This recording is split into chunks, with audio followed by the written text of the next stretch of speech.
સત્ય સ્વરૂપ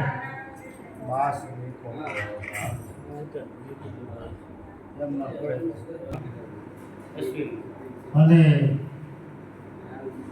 નિર્મળ નામ એવા સદગુરુ પરમાત્માને મારા કોટી કોટી વંદન.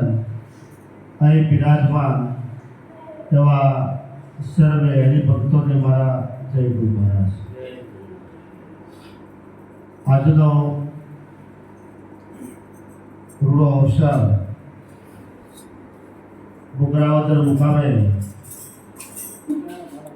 આમ તો બાલારામ ભગત અને જ્યાં આપણી બેઠક છે એવા આદ્ય સત્ય એવા ચામુંડા માતા એમને પણ મારા વંદન છે. આપણું જીવન રાગ અને તાલમાં પસાર થઈ ગયું છે. જ્યાં રાગ હોય જ્યાં તાલ હોય એ આપણને આનંદ થોડી વાર આવતો હોય.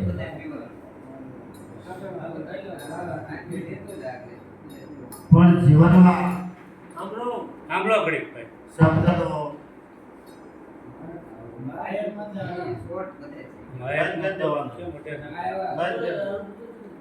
કે આજે દોડધામનો યુગ 21મી સદી એમાં આજે આપણને આવો સંતવાણી અને ધૂન કહેવામાં આવે. ભજન ધૂન કીર્તન ભલે જુદું જુદું કહેવાય પણ હેતુ તો આપણા આનંદ માટે હોય છે. આ જીવનમાં પ્રયત્ન કરવાથી પદ મળે, પ્રયત્ન કરવાથી પૈસા મળે, પ્રયત્ન કરવાથી પ્રતિષ્ઠા મળે, પણ પરમ શાંતિ મળતી નથી. પરમ શાંતિ મેળવવા માટે, પરમ સુખ મેળવવા માટે આ ભારતના મહાપુરુષે શું કર્યું? પરમ સુખ મેળવવા માટે આ મહાપુરુષે શું કર્યું? એ આ સંતવાણી આ ધૂનની અંદર રહસ્ય રહેલું છે.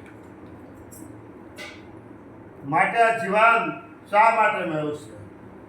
ખાવું, પીવું, જાગવું, ઊંઘવું, મોજ મજા એના માટે જીવન મળ્યું છે? સંત અને શાસ્ત્ર પકારી પકારી કહે છે કે આ જીવન એટલા માટે મળ્યું છે કે પોતાના સ્વરૂપનું ભાન થાય, પોતાની ઓળખ થાય.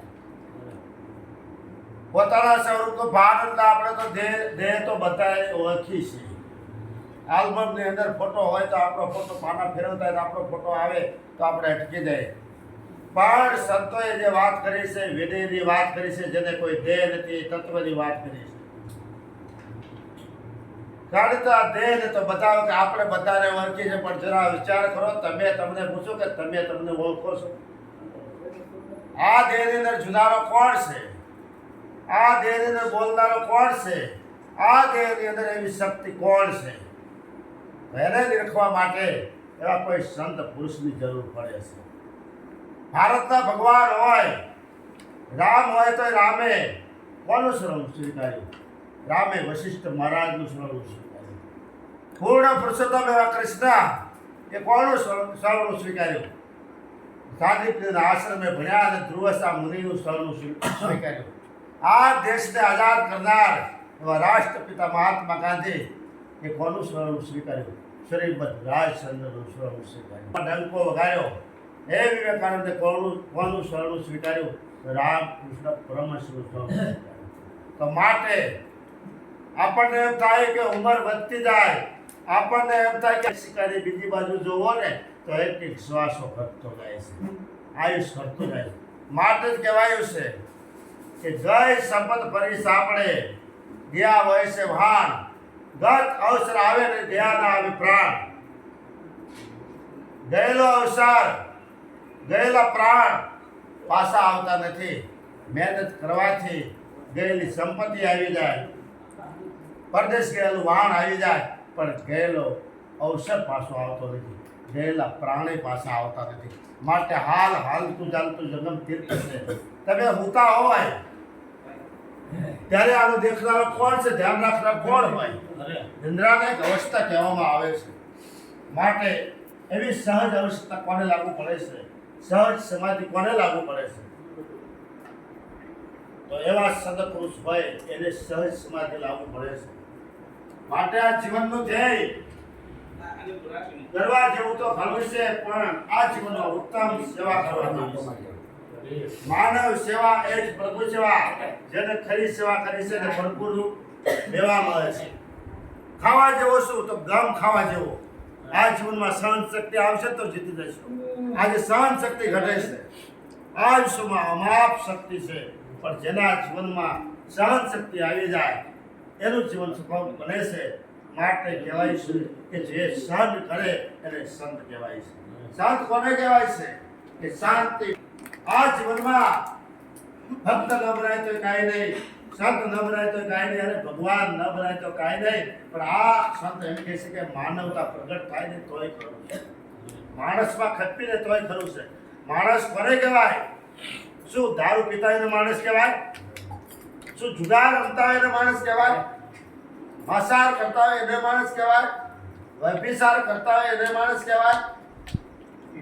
ચોરી કરતા હોય એને માણસ કહેવાય? એને માણસ કહેવાતા નથી. આ જીવનમાંથી જેને દારૂને મૂક્યો હોય, આ જીવનમાંથી જેને જુગાર મૂક્યો હોય, આ જીવનમાંથી જેને માસાર મૂક્યો હોય, આ જીવનમાંથી જેને ચોરી મૂકી હોય, આ જીવનમાંથી જેને વ્યભિચાર મૂક્યો હોય એને માણસ કહેવાય છે. માટે ભગવાન ન બનાય તો કાંઈ નહીં, સંત ન બનાય તો કાંઈ નહીં, પણ માનવતા પ્રગટ થાય ને તો ઘણું છે. માટે આ જીવનમાંથી દારૂ જુગાર મૂકો તો માતા પિતા પર રાજી થાય. આ જીવનમાંથી દારૂ મૂકો તો આદ્ય શક્તિ પણ રાજી થાય. માટે કહેવાયું છે ધરતીને માતા કહેવાય છે. આ ધરતીને માતા કહેવાય, જનેતાને માતા કહેવાય. ભક્તિ માતા તારો ભેદ છે, મારી ભક્તિને માતા કહેવાય. આદ્ય શક્તિને પણ માતા કહેવાય. દેવ દેવીના રૂપ અનેક છે, પણ આદ્ય શક્તિ એક જ વિરાજમાન છે. સત્ય એક છે એટલે ઋષિ મુનિ અનેક નામે બોલાય રહી. ચાહે ગંગા, જમના, સરસ્વતી, જુદી નદી કહેવાય, પણ સમંદર લઈ ગયા પછી સમંદર રૂપ કહેવાય. માટે દરેક ઘાટની અંદર ત્રણ તત્વ વિકસી રહે છે. આ દરેક ઘાટની અંદર ચેતન તત્વ વિકસી રહે છે. માટે કહેવાયું છે કે મારા પ્રાણ તણા વિશ્રામ લંકા વનમાઈ અબવાડા સો આતમ રામ. આ આતમ રામ હાજર છે તો તમે આનંદ કરી રહ્યા છો. નહીં કુરુક્ષેત્રની અંદર કૃષ્ણની અંદર જો આત્મા ન હોત તો અર્જુનને સમજાવી ન શકે. એક રણ સંગ્રામની અંદર રાવણ જ્યારે હણાયો તો રામની અંદર આત્મા હાજર ન હોય તો એ રાવણ હણાત નહીં. માટે આજ આ દેહની અંદર વિનય તત્વ એવી ચેતન હાજર છે. માટે તમે આનંદ લૂટી રહ્યા છે. માટે જ્યાં છે ઉગના વહી સમાયા, જ્યાંથી પ્રાણ આવે છે એમાં જ એક દિવસ પ્રાણ સમાય છે. જેવાથી દેહ ઉત્પન્ન થાય છે એમાં જ દિવસ સમાય છે. જેવી રીતે ઘડો માટીમાંથી બને છે તો માટીમાં સમાય છે. પણ સદગુરુ પરમાત્મા એવી ભૂમિકા લઈ જાય છે જે આવવું નથી, જવું નથી. માટે કહેવાયું છે કે ઉત્પન્ન પલ્લે એને નહીં, આ અનિરુદ્ધ એવો. તમે જરા વિચાર કરો કે પૃથ્વી કાયમની હોય, પવન કાયમનો હોય, પાણી કાયમનું હોય, અગ્નિ કાયમની હોય, આગ કાયમનું હોય, તો પરમાત્મા કાયમનો હોય કે ના હોય? આ શરણ હતો તો પૃથ્વી હતી, આ શરણ હતો તો પવન હતો, પાણી હતો, આકાશ હતો, અગ્નિ હતો, તો પરમાત્મા હોય કે નહીં? આત્મા એ પરમાત્મા એ કયો આત્મા? તમારા રહેલો આત્મા. આ સંતો દેખાવે છે કે આંખ બે હોય પણ જોનારો તો એક જ હોય, કામ બે હોય પણ શબ્દ સુનારો તો એક જ હોય, 1000 અગરબત્તી પ્રગટ કરો પણ સુગંધ એક જ હોય. જરા જે માલવીયામાં બેઠા હોય એને પૂછવામાં આવે કે 1000 ઘડા ભરેલા હોય, મધ્યાહ્ને સૂર્ય તપતો હોય અને એ ઘડાની અંદર પ્રતિબિંબ પડતું હોય, એ ઘડો ફૂટી જાય તો સૂર્યને કાંઈ થતું નથી. અરે 1000 ઘડા ફૂટી જાય તો સૂર્યને કાંઈ થતું નથી. એ બાબા 1000 દેહ આવે ને જાય પણ વિનય તત્વને કાંઈ થતું નથી. એને વિશ્વરૂપ કહેવામાં આવે. માટે કહેવાયું છે કે વિશ્વ આત્મા અખંડ સ્વરૂપ.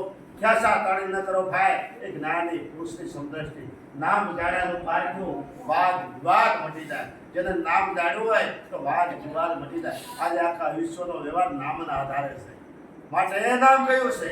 નામ અનામ વસ્તુ હાસી. એ નામ આદિ અનાદિનું જેમ છે તેમ.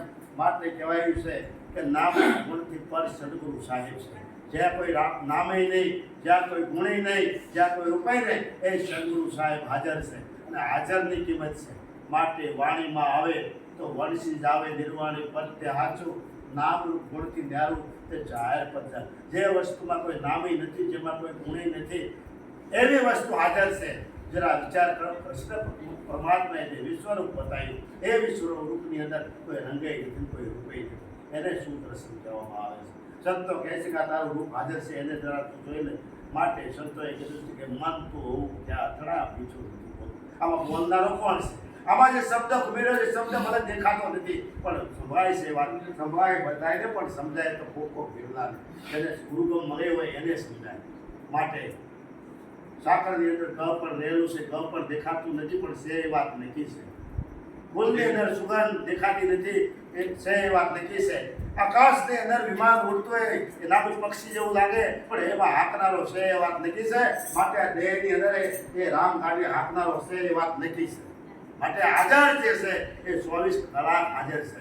માટે ગંગા સાથે કીધું છે વીજળીના સંસારે મોતી પડેલું પાનપા 21,600 ને કા ખાશે, અચાનક અંધારું થાય છે. એક દિવસ આ આંખ, બે સપના છે. એક સપનું એવું છે કે આંખ ખુલે ત્યારે બંધ થાય, એક સપનું એવું છે કે આંખ બંધ થાય. જનકને જે સપનું આવ્યું હતું તે આંખ ખુલી ત્યારે બંધ થયું, અને એક સપનું એવું છે કે આ આંખ બંધ થાય ત્યારે આ સંસારરૂપી સપનું છે. માટે જનકને એવા અષ્ટંકાર જેવા ઋષિ મળ્યા. જનકને એક જ ઉપાય આપ્યો હતો કે અરીસા સામે જનક રાજાને ઊભા રાખ્યા, અને અષ્ટાંગા પૂછે છે કે આ અરીસામાં દેખાય કોણ છે? જનક કહે છે કે એ મારું શરીર દેખાય. તો અરીસાની બહાર આ જોનાર છે એ કોણ છે? એ તો એ જોનાર છે, એ પરમ તત્વ છે. માટે આ બધાની અંદર ચેતનરૂપ હાજર છે, અને એ ચેતનરૂપ પ્રાણ તત્વ ક્યાં નથી? દેશ દુનિયામાં જાઓ તો પ્રાણ તત્વ હાજર હોય છે, દેશ દુનિયામાં જાઓ તો એ સદાકાશ રૂપ હાજર હોય છે, દેશ દુનિયામાં જાઓ તો એ આકાશ અનંત કહેવામાં આવે છે.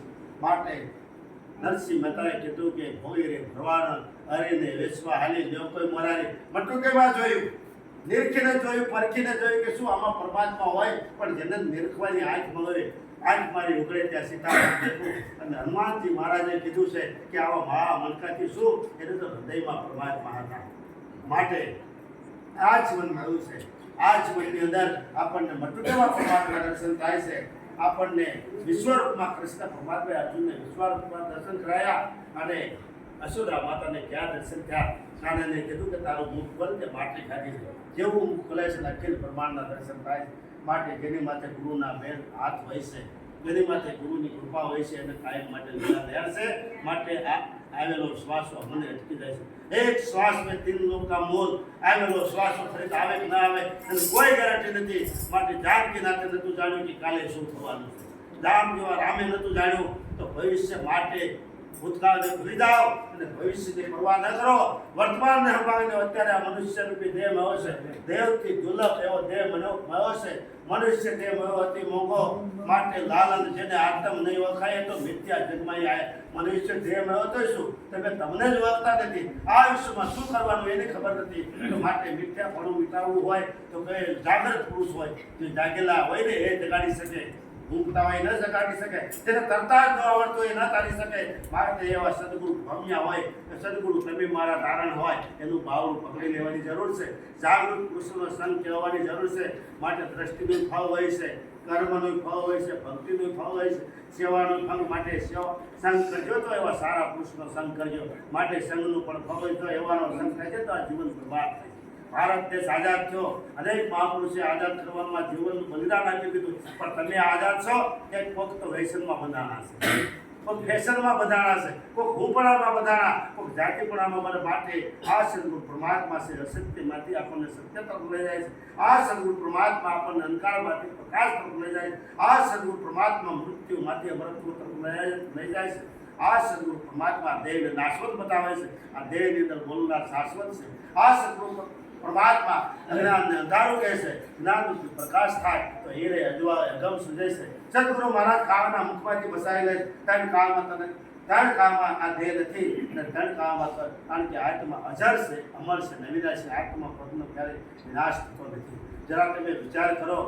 એક મહાપંડિત હતા, એને ડોશીમાને પૂછ્યું કે માજી આ રસ્તો ક્યાં જાય છે?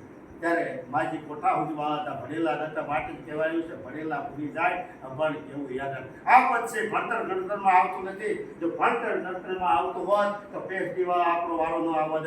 પૈસાથી પતતું હોય તો કરોડપતિ આપણો વારો ના આવત. માટે આ તો ભગવાન ભાવનો ભૂગ્યો છે. સંતો ભાવના ભૂગ્યા. હે માજી એ પંડિત પૂછે છે, બાજી કહે છે તમે લાગો છો ભણેલા ગણેલા, આ રસ્તો ક્યાંય છે કયા જાય છે પૂછો છો, રસ્તો ક્યાંય જાતો નથી, રસ્તા પર મુસાફિર આવે છે. માટે પરમપદ છે જે વિશ્વરૂપ છે એમાં અનેક સંતો આવે છે જાય છે, માટે આનંદ કરી જાય. માટે કહેવાયું છે એક જ ભાની એક જ પથરા એક નાવનકારા એક મૂર્ત એસી છે જેના રામ અને કૃષ્ણ પૂજા. રામ અને કૃષ્ણએ જે મૂર્તિની પૂજા કરી એ મૂર્તિ કઈ છે, એ મૂર્તિ હાલ આજ આ સમયમાં મળશે.